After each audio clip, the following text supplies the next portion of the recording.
Naši športniki nas res razvajajo z medaljami z olimpijskih iger. Letošnje igre pa niso velik dogodek le za športnike, ampak predvsem za Rusijo.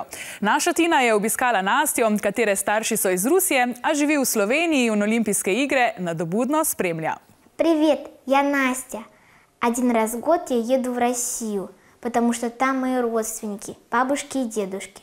Najbolj znano mesto v Rusiji pa je v zadnjih dneh gotovo Soči, kjer potekajo 22. zimske olimpijske igre. Nisem bila še nikoli v Sočiju, ampak smo pa v ruski šoli gledali film o Sočiju in mi je bilo zelo všeč. Če Slovenija stavi predvsem na Tino Maze, so Rusi stiskali pesti zlasti za svojo hokejsko reprezentanco.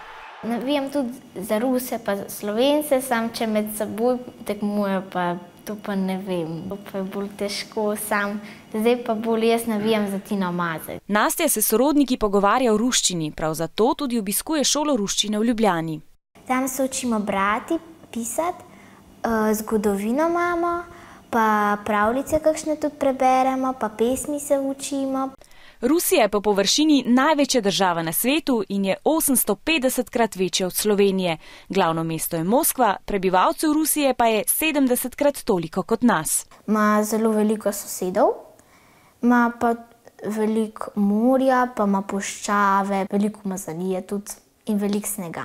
Rusi slovijo tudi po baletu, Nastja pa svojo gibalno nadarjenost s pridom uporablja pri latinskoameriških plesih.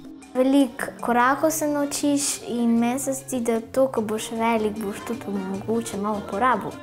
Po treningu pa je vesela malice, pripravljene po receptu njene babice. Najboljša jed, ko babi naredi, so laduški. Kaj pa je to? Kefir in jajce zmešano skupaj in potem nastanejo takele majhni krogci in so zelo dobri. A laduški so hitro pripravljeni, najbolj pa teknejo s kislo smetano in karamelnim mlekom.